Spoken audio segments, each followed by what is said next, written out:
사실 오늘 설교 본문은 제가 좀 설교하기에 불편한 내용입니다. 우리가 너무 잘 아는 내용이죠. 선한 사마리아인 이야기인데 어떤 사람이 강도 만나 쓰러져 있는데 그를 도와야 할 제사장이 그냥 지나쳐 지나가고 또 누구보다 하나님 말씀을 잘 지켜야 할 레위인도 그냥 피하고 지나가는데 그 당시 차별받았던 사마리아인이 그 강도 만난 사람을 구했다라는 내용이죠. 여기 제사장이나 레위인이 1차적으로는 오늘날 목사와 비슷하니까 이 본문을 읽을 때마다 좀 찔리죠. 제가 저를 봐도 오늘 선한 사마리아인처럼 그렇게 선한 것 같지는 않아요. 어떤 목사님처럼 뭐 추운 겨울에 지나가다가 노숙자를 보고 자기가 입고 있던 외투를 그냥 벗어서 주고 뭐 그런 기억이 없어요. 물론 저도 지난 겨울에 별로 안 입던 비싼 그 다운 패딩 뭐 외투를 기증은 했습니다만 뭘 또 합니까? 근데 이제 길 가다가 그냥 그 자리에서 그냥 가난한 사람 보고 그냥 막 벗어주고 막 그러지는 않았던 것 같아서 오늘 본문을 보면서 사실 그렇게 설교하기에 편한 구조는 아닌데 여러분도 사실은 불편해야 됩니다. 왜냐? 이제 구약 시대가 아니에요. 신약 시대에는 목사만 제사장 레위인이 아니라 베드로가 그랬죠. 모든 사람들은 왕 같은 제사장이다. 여러분도 다 제사장이고 성전을 섬길 레위인이다 그 말이에요. 사실 오늘 말씀은 그래서 목사는 물론이고 모든 교회 신자들에게도 좀 불편할 수 있는 내용입니다. 왜냐하면 오늘 본문에 나오는 사마리아인이 그 선행이 좀 지나쳐요. 여기 보면 강도 만나 쓰러져 있는 사람이 있으면 이 사마리아인이 가서 기름과 포도주를 그를 싸매어 줬다 그랬거든요. 그 정도만 해도 잘한 거죠. 그리고 가면 되는데 어떡하죠? 그를 또 자기 짐승에 태워요. 그리고 주막까지 데려가서 또 그를 돌봐줍니다. 이렇게까지 할 거 있나? 그뿐 아니에요. 심지어 다음날 주막 주인에게 돈을 더 주고 이 사람을 자기가 떠나도 계속 돌봐라고 하는 겁니다. 그뿐 아닙니다.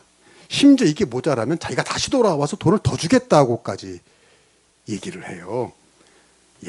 뭐 이럴 수가 있네 세상에. 이렇게 착한 사람은 사실 보기가 쉽지 않을 것 같아요. 좀 비현실적이죠. 사실 오늘 같으면은 어려운 일이 아니에요. 뭐만 하면 됩니까? 쓰러진 사람을 보고? 그렇죠. 119에 전화만 하면 간단합니다. 참 좋은 세상이에요. 119가 와서 다 이제 할 거예요. 그러니까 오늘 같으면은 사실 어쩌면 그렇게 어렵지 않을 수도 있는데 그 당시에는 119가 있었던 것도 아니고 하지만 이렇게까지 선행을 베푸는 것은 좀 비현실적이다라는 생각이 들어요. 그러면 우리가 궁금증이 생겨요. 예수님은 왜 이렇게까지 과도할 정도로 호의를 베푸는 이야기를 하셨을까? 그 이야기를 듣는 대상 때문입니다. 예수님이 이야기를 누구에게 지금 하는 겁니까? 어떤 율법 교사에게 한 거예요. 이 25절부터 시작되는 이야기를 소개하면 어떤 율법 교사가 예수님에게 어떻게 해야 무엇을 해야 영생을 얻겠습니까? 라고 묻었는데요. 아까 우리가 봤지만 순수한 의도가 아니었어요. 예수님을 시험하여 이르되 그랬단 말이에요. 예수님을 떠보려고 물은 겁니다. 근데 예수님이 다 아시죠 그 마음을. 그러니까 너 율법 전공자잖아. 네가 더 잘 알잖아. 성경이 뭐라고 돼 있냐. 그 이 사람이 또 율법 전공자니까 술술 말하죠. 그거는 마음과 목숨과 힘을 다 하나님을 사랑하고 이웃을 사랑하면 됩니다. 줄술 제압하니까 예수님이 그래. 너 말 잘했다. 그대로 하면 돼. 라고 한 거예요. 근데 여기서 끝나면 되는데 이 율법 교사는 뭔가 그게 성이 안 찬 거예요. 예수님에게 내가 이렇게 율법도 잘 알고 율법도 지키고 선한 일도 많이 한 사람이라고 칭찬을 받고 싶었거든요. 그래서 또 물어요.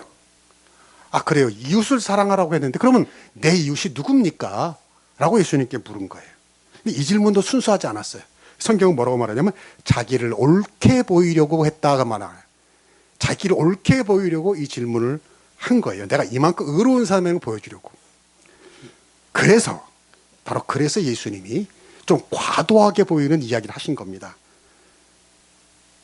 이렇게까지 선행을 베풀어야 하나 할 정도로 친절과 호의를 베푼 사마리아인 얘기를 하신 이유는 이 율법학자가 자기는 율법도 다 알고 자기는 다 지켰고 하는 그 교만을 가지고 있었기 때문에 예수님께서 그 교만을 깨뜨려 주시려고 좀 과도한 이야기를 하신 거예요. 우리가 이렇게 생각할 수 있는 근거가 있어요. 성경에 보면요, 예수님은 상대방에 따라서 메시지의 색깔이 좀 달라집니다. 교만한 자에게는 세게 말씀하시고 겸손하거나 어떤 죄인에게는 부드럽게 말씀해 주셨어요. 오늘 본문이 누가복음 10장인데 저 뒤에 18장에 가면 비슷한 얘기 또 나옵니다. 이번에 어떤 관리, 유대교 관리겠죠. 율법학자일까 이 사람도 그런 쪽일 거예요. 근데 이 사람이 뭐라고 말하냐면 똑같이 무엇을 하여야 영생을 얻겠습니까? 또 예수님께 물어요.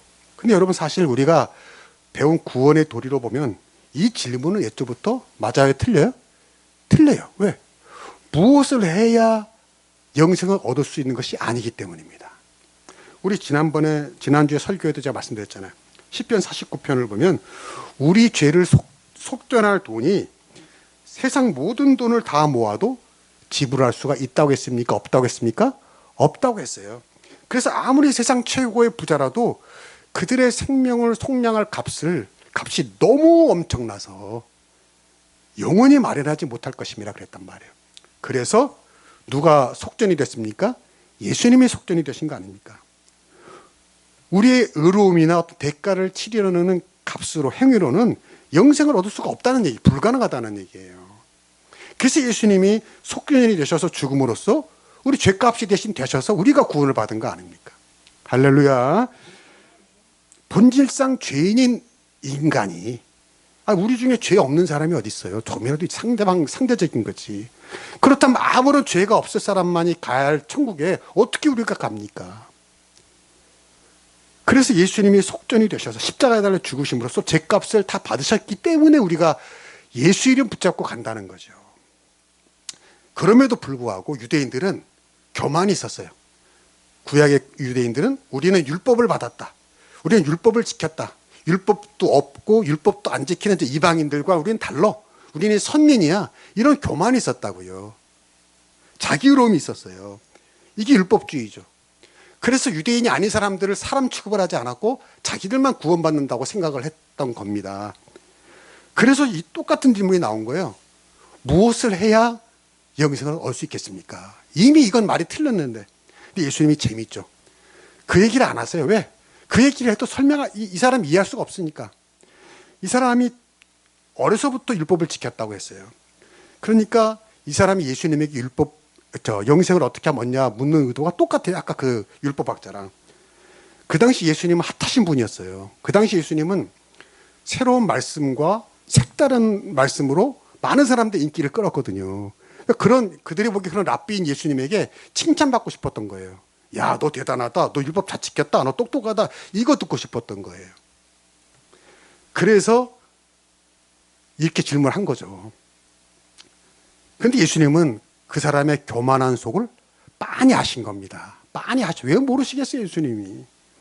그래서 뭐라고 하셨냐면 그때 그 18장에 가면 네가 가진 모든 것을 다 팔아서 가난한 자들에게 나눠주라. 그리하면 영생을 얻을 것이다. 그러자고 뭐라고 나가냐면 이 간원이 큰 부자이므로 심히 근심하여 돌아갔다. 아니 여러분, 이 예수님 말씀이 진짜라면 우리 중에 구원받을 사람 있어요, 없어요?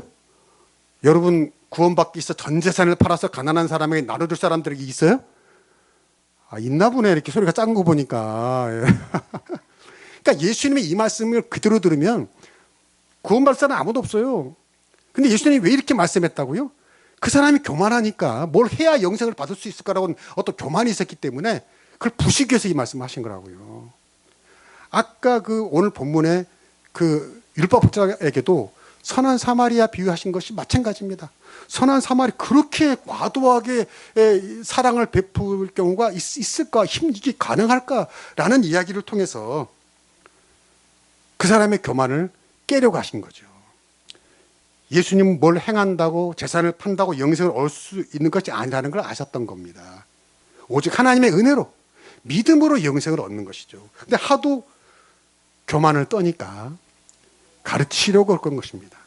그래서요, 예수님은 다른 경우에 또 다르게 대하시는 걸 봐요. 자, 방금 그 권리에 대한 얘기가 누가복음 18장이라 그랬어요. 아까는 10장, 이번에 18장. 근데 그 다음 19장으로 또 가면 뭐가 나오냐면 삭개오 이야기가 나옵니다. 여러분 삭개오 아시잖아요. 삭개오도 부자였어요. 근데 삭개오가 18장의 관리와 다른 점은 삭개오는 율법을 잘 지킨 사람이 아니죠. 율법을 완전히 어긴 사람입니다. 그 사람은 세리였어요. 근데 그 당시에 유대는 로마의 지배를 받았는데 그 유대인들에게 세금을 착취해가지고 뺏어가지고 로마에 바치는 역할을 하니까 완전 매국노죠. 삭개오를 다 싫어했어요. 그리고 이 사람이 또 그 세금 떼내서 바치는 가운데 또 얼마나 돈을 착복했겠어요. 그러니까 완전 악당이죠. 근데요, 예수님은 그 죄인 삭개오에게 너 전 재산을 이웃에게 팔아서 나눠줘야지 영생을 얻는다라는 말을 안 하십니다. 삭개오에게는 그런 말을, 그런 요구를 안 하세요. 오히려 친절하고 다정하게 대하십니다. 죄인 삭개오에게는. 예수님이 삭개오의 마을에 왔을 때 아까 말했잖아요. 예수님 그 당시 핫하신 분이었다고. 모든 사람들이 다 나와서 야, 저 사람이 예수님이야? 와, 예수님하고 구경하는데 우리가 아는 것처럼 삭개오는 키가 작았잖아요. 안 보이는 게 아무리. 그런 의미에서 나는 참 감사한 거 하나님께 다리만 이렇게 싹 들으면 다 보여 그냥 나는. 네.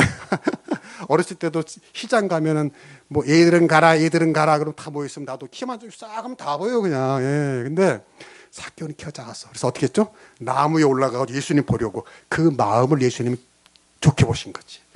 그래서 삭개오를 보고 삭개오야 내려와라. 그리고 뭐라고 하셨어요? 내가 오늘 너의 집에 유하겠다. 얼마나 삭개오가 기뻤을 거예요. 동네 사람들이 난리가 났어요. 수구수구 됐어요. 아니 예수님이 저 죄인의 집에 가서 잔대. 뭐야 삭개오의 집 간다고? 아니 예수님이 어떻게 저런 죄인 집에 가지? 다 그렇게 수군거렸다고요. 그래도 예수님은 아주 다정한 눈빛으로 삭개오에게 삭개오야 내가 오늘 너희 집에서 있겠다. 삭개오가 신이 난 거예요. 너무 기쁨이 충만한 거예요. 그래서 예수님이 요구하지도 않았는데 뭐라고 말합니까? 주님, 내 소의 절반을 가난한 자들에게 나눠주겠습니다. 그뿐 아니라 내가 지금까지 나쁜 방법으로 착복한 것이 있으면 네 갑절로 갚아주겠습니다. 라고 예수님께 말씀하신 거예요. 할렐루야. 예수님은 한마디 요구하지 않았어요. 한마디 요구하지 않았어요. 근데 여러분 생각해 보세요. 방금 18장의 관리 같은 논리로 예수님이 말했다면 어떻게 하겠어요? 뭐 절반을 팔아 나눠준다고? 안 돼 삭개오야. 어떻게 해야 돼? 다 팔아야 돼. 다 팔아서 나눠줘야 돼. 그래야 맞잖아요. 왜? 방금 한 장 전에 예수님은 그 관리에게 네가 다 팔아서 나눠줘 그랬잖아요. 근데 죄인 삭개오에게는 그런 요구를 아예 안 하셨다는 거예요. 할렐루야. 나는 이런 예수님이 너무 좋아요. 여러분도 좋으시죠? 왜? 우린 다 죄인이니까. 너무 좋으신 거예요. 너무 이런 예수님이 나 좋은 거야. 무슨 말이에요? 예수님 모든 사람에게 천편일률적으로 대하지 않으시고 그 사람이 부자인가 가난한 사람인가 죄인인가 의인인가에 따라서 다르게 대하셨다는 겁니다. 그 사람의 성품과 형편에 맞게 대하셨어요. 교만한 자에게는 교만을 부서뜨리는 말씀을 하셨고 겸손한 자에게는 또 겸손하게 되시고 죄인들에게 상처가 많은 죄인들에게는 그 상처를 다치지 않게 하려고 온유하게 대하셨다는 거예요. 난 너무 좋아요 이런 예수님이. 비슷한 얘기가 또 나와요. 요한복음 3장에 가면 니고데모가 나오잖아요. 니고데모는 그 당시 학식이 많고 산헤드린 공회의 회원이고 말한 유대인의 탑 국회의원보다 더 높은 요즘 말로 하면 그 정도 되는 사람인데 그 사람이 예수님께 왔을 때 예수님이 뭐라냐면 야, 너 거듭나야 하나님 나라 간다 그랬단 말이에요. 그러니까 니고데모가 어떻게 사람이 거듭날 수 있습니까? 그러니까 예수님이 핀잔을 줘요. 꾸짖어요. 야, 너 이스라엘의 선생이란 자가 그것도 못 알아먹냐? 라고 니고데모에게는 좀 세게 말씀하신단 말이에요. 근데 바로 한 장 뒤에 4장에 가면 누가 나오냐면 수가성 여인이 나와요. 사마리아인이 나와요. 그 사람이 어떤 사람이냐? 난 설교할 때마다 헷갈릴 정도로 남편이 7인지 6인지 그때만 헷갈릴 정도로 남편이 많아요. 남자 관계가 복잡한 한마디로 좀 행실이 좋지 못한 그런 여자였거든요. 근데 예수님은 그런 여자에게는 또 뭐라고 안 하세요. 아주 온유하고 다정하고 친절하게 대하세요. 그 한 장 앞에서 니고데모에게 강하게 몰아붙였던 것과는 또 사뭇 달라요. 무슨 말이냐면 우리 예수님은 여러분의 형편과 처지에 따라서 딱 알맞게 대하시는 줄로 믿습니다. 성경에 보면 우리 주님이 가장 혐오하신 것이 교만이었어요. 자기 의로움. 그렇죠. 아니 지가 주의 말씀을 지켜봤자 얼마나 지켰겠어요. 우리가 선행을 해봤자 얼마나 했겠어요. 그리고 그 선행마저도 우리는 내 의로움으로 치장하잖아요. 내 자랑으로 치장하잖아요. 근데 한 줌도 안 되는 지식으로 한 줌도 안 되는 선행으로 하나님 앞에 교만을 떨면 하나님은 그를 미워하신다는 거죠. 똑같이 대해 주신다는 거죠. 오직 주님의 긍휼과 자비를 구하는 자들에게는 하나님의 한량없는 긍휼과 자비를 베푸시는 줄로 믿습니다. 겸손하라는 거예요. 늘 겸손하라. 겸손하라. 낮추라. 낮아지라. 이게 예수님 말씀이에요. 네가 누구를 정죄하거나 비판하거나 무시하거나 하지 말라는 거죠. 너 그런 자격 없다. 너도 똑같은 죄인이야. 오늘 말씀 끝절은 이렇게 끝납니다. 36, 37 여기 나왔네요. 여기 보시면 제사장도 피해가고 레위인도 피해가고 사마리아민만이 강도 만난 자를 도왔다는 얘기를 하신 다음에 예수님이 뭐라고 부르시냐면 누가 이 강도 만난 자의 이웃이 되겠느냐 했을 때에 율법학자가 뭐라고 대답합니까? 37절 이르시되 자비를 베푼 자이다. 아 이게 또 이상한 거예요. 뭐라고 말하면 되죠? 사마리아인입니다라고 말하면 되잖아요. 그렇잖아요. 사마리아인이 자비를 베풀었으니까. 근데 사마리아인이라고 말하지 않고 뭐라고 그랬어요? 자비를 베푼 자이다. 무슨 말이냐면 이 율법학자는 사마리아라는 말을 자기 입에 담기도 싫었던 겁니다. 왜냐하면 유대인들은 사마리아인을 사람 취급하지 않았어요. 원래 사마리아는 유대의 같은 땅이었고 같은 뿌리였지만 사마리아는 변방이 있어가지고 이 외적들의 침입을 많이 받았어요. 또 외적들이 사마리아를 침입해서 그 자기 나라와 똑같이 만들려고 혼혈 정책을 폈어요. 그래서 사마리아 사람들이 많이 혼혈이 됐어요. 근데 유대인들이 제일 싫어하는 게 혼혈입니다. 그리고 그러면서 사마리아인들의 신앙이 유대인들과 점점 약간 다르게 변질됐어요. 그러니까 유대인들이 그런 걸 끔찍이 싫어했어요. 그래가지고 사마리아를 사람 취급하지 않았습니다. 짐승 취급했습니다. 차별하고 싫어했어요. 그래서 이 유대인은, 이 율법학자는 예수님이 누가 이웃이었냐 했을 때에 사마리아인이라고 말하기도 싫었던 거예요. 그래서 자비를 베푼 자입니다. 이렇게 대답한 거예요. 그런데 바로 이것이 오늘 사마리아인의 이야기의 핵심입니다.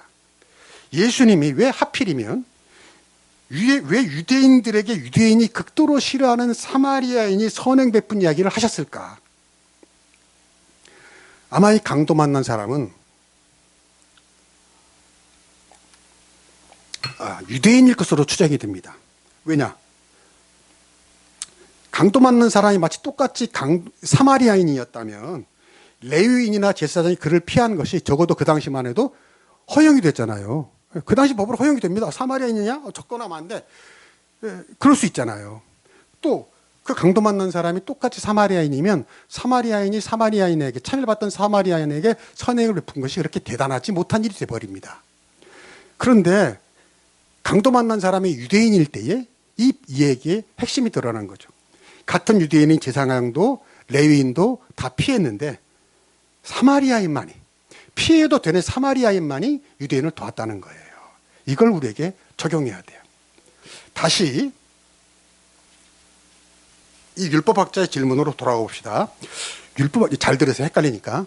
율법학자는 예수님에게 뭘 물었냐면 내 이웃이 누굽니까? 물었어요.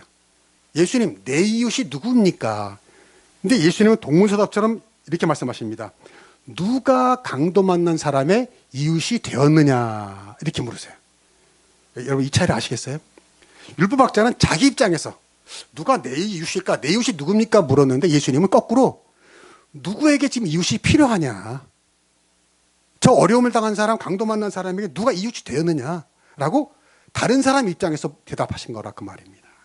무슨 말이냐면 여러분 우리는 어떨까요? 우리가 여러분 한번 솔직하게 생각해 보세요. 우리는 내 입장에서 이웃을 찾습니다. 누가 내 이웃이 될 만한 사람인가? 여러분 주변에 누가 내 이웃이 될 만한가? 누가 나와 어울릴까? 누가 나와 취향이 맞을까? 누가 내 경제적 수준에 어울릴까? 누가 내 정치 성향과 맞을까? 저 사람 알고 보니 저 사람 국민의힘이었어? 저 사람 민주당이었어? 이게 아니라, 근데 이렇게 우리가 생각한다는 거죠. 누가 나와 맞을까? 누가 내 이웃이 되었으면 좋겠을까라고 우리는 생각한다는 거예요. 그래서 나와 경제적 수준이 다르고 학벌이 다르고 정치적 성향이 다르고 사는 지역과 고향이 다르면 이웃이 아니라 원수처럼 대할 때가 솔직히 있다 없다? 있다는 거죠. 특히 지금 우리나라 한국이 문제입니다. 그런 문제는. 혐오하고 비난하고 정죄합니다.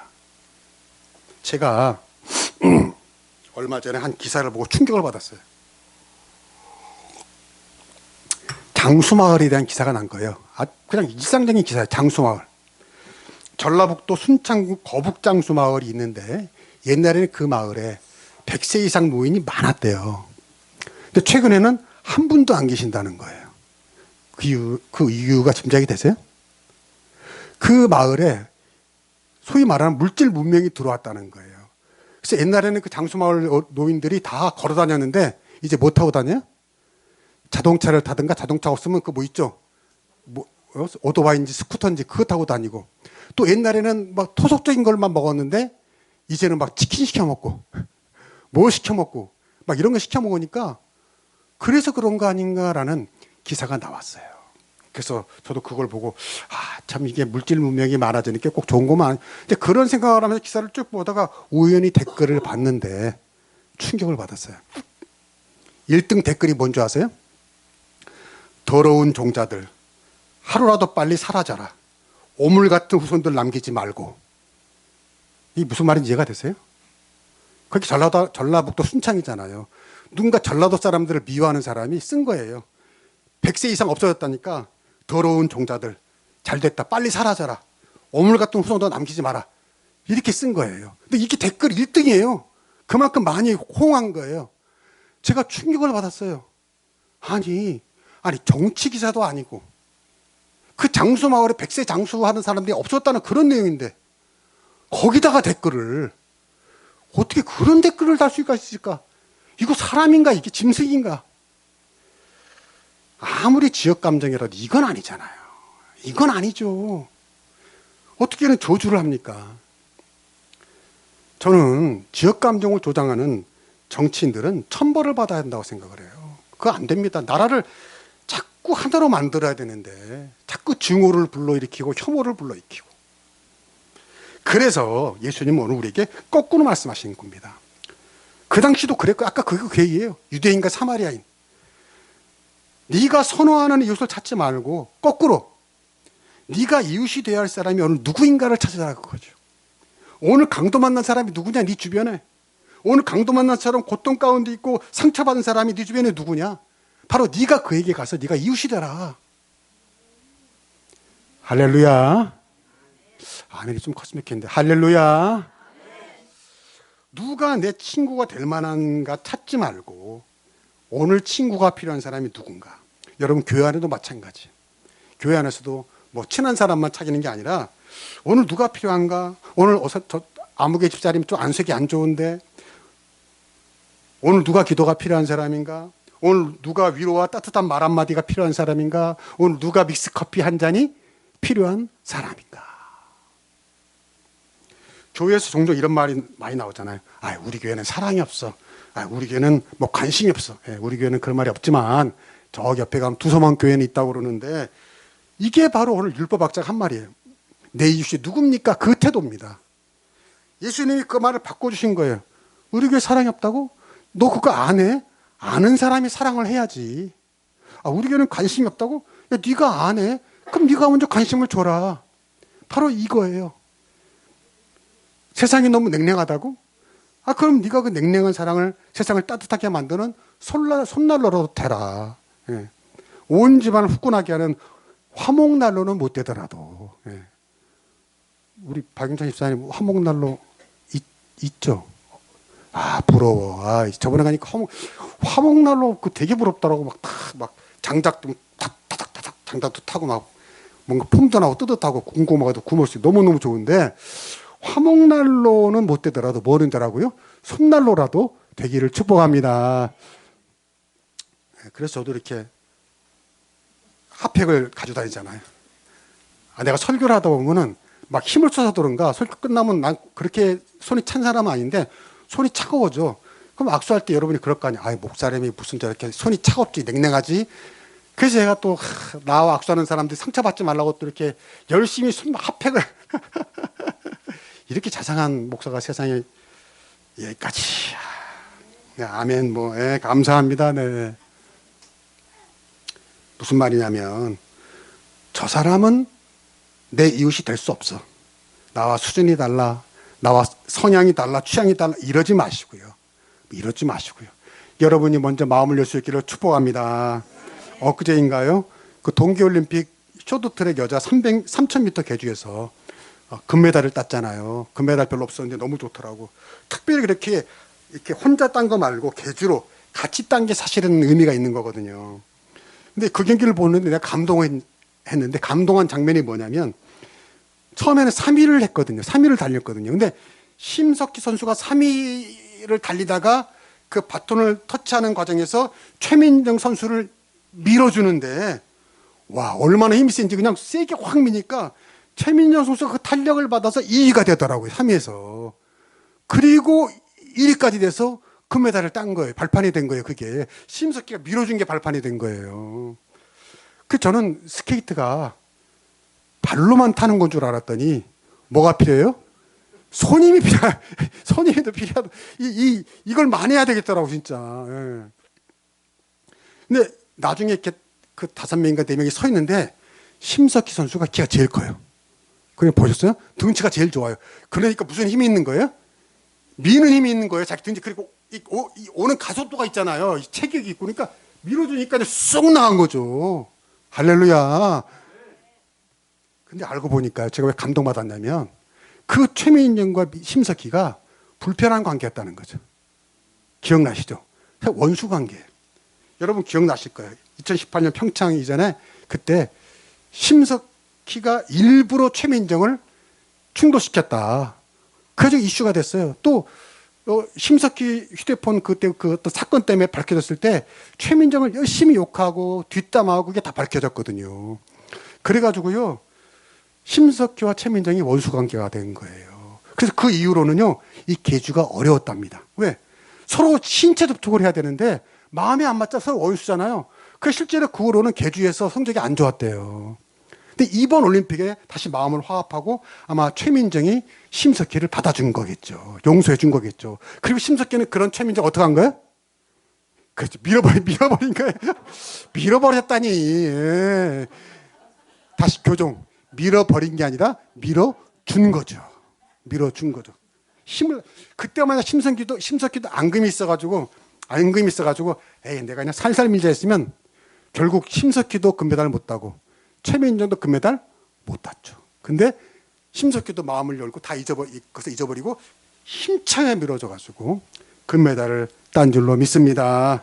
서로 살았다는 거죠. 서로. 그 얘기가 오늘 말씀이에요. 28절 보여주세요. 다 같이 시작. 예수께서 이르시되 네 대답이 옳도다. 이를 행하라 그러면 살리라. 다시 일을 행하라 그러면 살리라 하면 일을 행하라는 거예요. 마음을 열라는 거죠. 그동안 미워했던 그런 거 앙금을 풀고 일을 행하라는 거예요. 그러면 산다는 거예요. 그래서 최민정, 심석희가 다 살았잖아요. 다 살았잖아요. 둘 다 살았잖아요. 너와 원수 같은 자라도 너와 맞지 않은 자라도 받아주고 밀어줘라. 그럼 그 사람도 윈하고 나도 윈하고 윈윈한다는 거예요. 서로 잘 된다는 거죠. 여러분 왜 우리가 이 말씀처럼 살지 못하고 죽어갑니까? 자꾸 이래서 그래요. 누가 나에게 이웃이 되어줄까? 내게 좋은 이웃이 어디 없을까? 나와 딱 맞는 사람이 이렇게 없나? 내게 좀 호의를 베풀 이웃이 이렇게 없나? 이렇게 찾고 기다리니까 어떻게 돼요?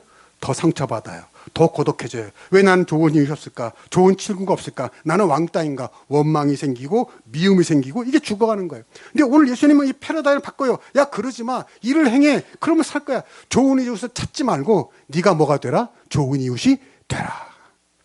네가 좋은 이웃이 되라. 네가 먼저 마음문을 열어. 그러면 그 사람도 살고 너도 산다는 거죠. 누군가 상처받은 사람, 외로운 사람, 슬픈 일을 당한 사람에게 네가 가까이 가서 말 한마디라고.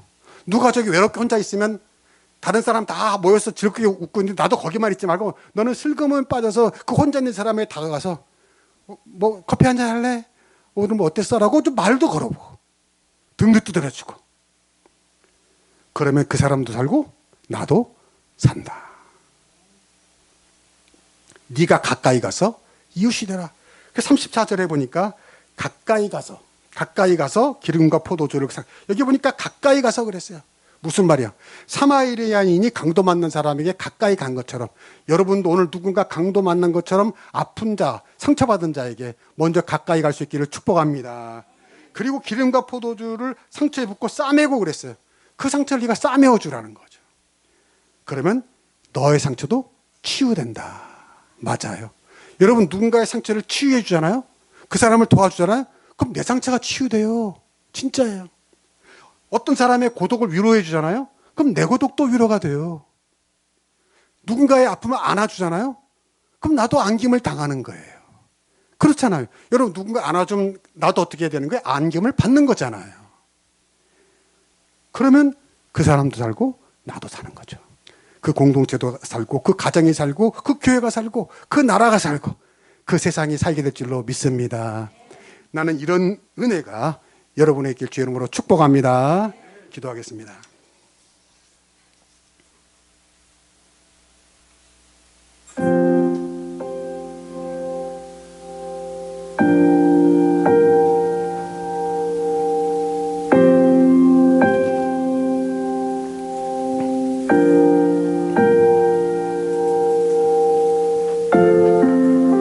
주님 감사합니다.